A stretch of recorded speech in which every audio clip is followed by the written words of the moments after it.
Entonces Margarito era muy inteligente y conocía sobre las advertencias también de los montes, porque esta información había pasado de generación en generación a través de los abuelos y de los papás, que se contaban porque había la costumbre de sentarse y escuchar cómo el abuelo o cómo el papá contaba historias que eran experiencias que habían vivido, y entonces así los hijos iban aprendiendo y transmitiendo la cultura maya, cosa que muchas veces al día de hoy se ha perdido.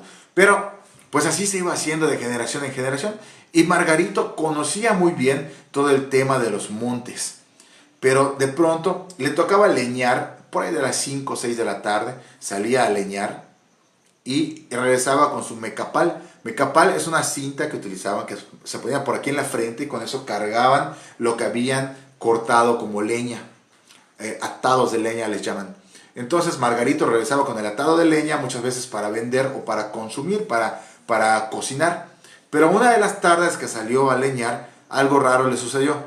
Le llamó la atención ver un animal a lo lejos, pero sabía que no debía acercarse, porque si lo hacía iba a ingresar a una de las zonas, a uno de los montes que no estaban bien vistos por las personas que vivían en Pustunich, porque decían que esa parte del monte era virgen, y entonces ahí todavía vivían seres que lo cuidaban, y por eso era muy importante no entrar, porque si uno entraba podía perderse, te podían perder o te podían hacer algún tipo de, pues de maldad para que no ingresaras.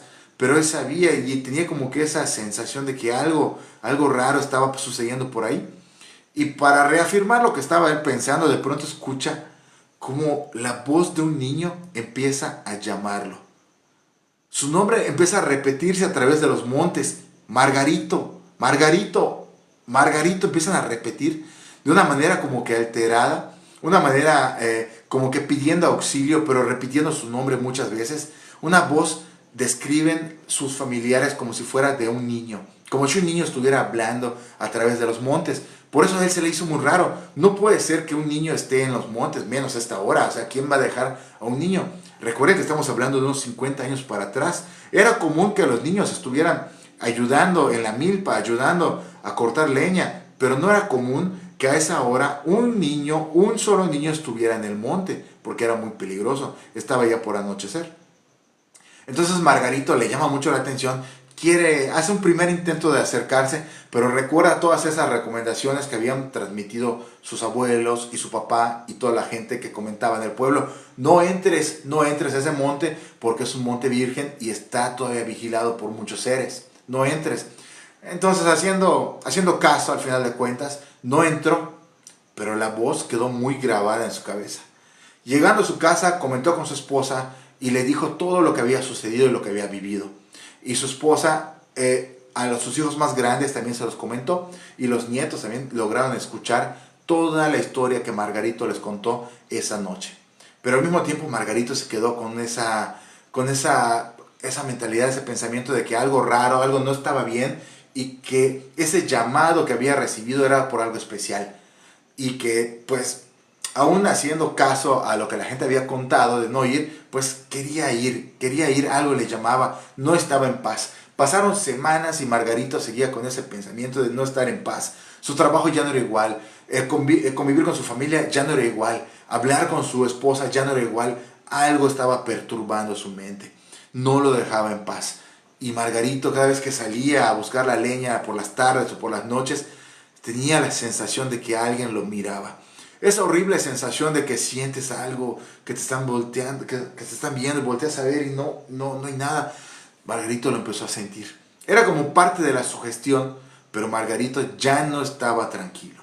La intranquilidad había invadido toda su casa, todo su pensamiento y toda su vida. Entonces, una tarde, decidido a llegar al final de todo este tema, habla con su esposa y habla con sus hijos mayores y les dice: voy a ir a buscar esa voz. Algo está sucediendo, algo no está bien, alguien quiere que yo vaya a este lugar. Entonces, pues como Margarito era el líder de la familia, el padre de la familia, no había manera de decirle que no. Simplemente le dieron su bendición, le dijeron que estaba bien. Margarito, como cada vez que salía a leñar, tomó su bolsa. En la bolsa pues siempre cargaba agua, su pañuelo, y tomó su machete. Tomó su machete grande, afilado, lo afiló y decidió irse. Se despidió de su familia y de su esposa sin saber que iba a ser la última vez que veían a Margarito. A partir de ese momento Margarito empezó a seguir, a caminar, a caminar, a caminar. Llegó al borde del monte donde había estado leñando y había escuchado esa voz de ese niño. De pronto empezó a caminar y empezó a adentrarse a este monte sagrado, a este bosque grande que era sagrado porque era virgen. Después de caminar un buen rato, llegó a una cueva. Como hemos platicado desde el principio, las cuevas son lugares sagrados para la cultura maya. Entrada al inframundo, entrada a Xibalbá. Margarito, al darse cuenta que estaba en la cueva, pues tenía de dos: retirarse y regresar a su casa frustrado, o entrar y afrontar lo que estaba sucediendo. Y para terminar de motivar su entrada, volvió a escuchar la voz. Lo volvieron a llamar con su nombre: Margarito, Margarito. Y la gente antigua siempre ha contado a través de las leyendas de Yucatán que si tú estás en los montes, caminando por los senderos y escuchas que te hablan y escuchas que mencionan tu nombre, no debes de contestar ni hacer caso, porque si lo haces te van a perder. Algo malo te puede suceder. Debes de seguir tu camino hasta salir de ese lugar. Pero Margarito ya estaba muy adentro de este tema y entonces decide quitarse la bolsa que traía con su agua y su pañuelo, lo asienta en una piedra, su machete lo mantiene en la mano y entra a la cueva. Pasaron horas, cayó la noche, la familia se empezó a asustar, amaneció, los hijos salen a buscarlo, la esposa desesperada avisa a las autoridades llegan, la gente del pueblo empieza a hablar, empieza a decir que realmente Margarito se fue con otra familia, y ya saben la gente del pueblo cómo empezó a inventar historias, pero Margarito no aparecía.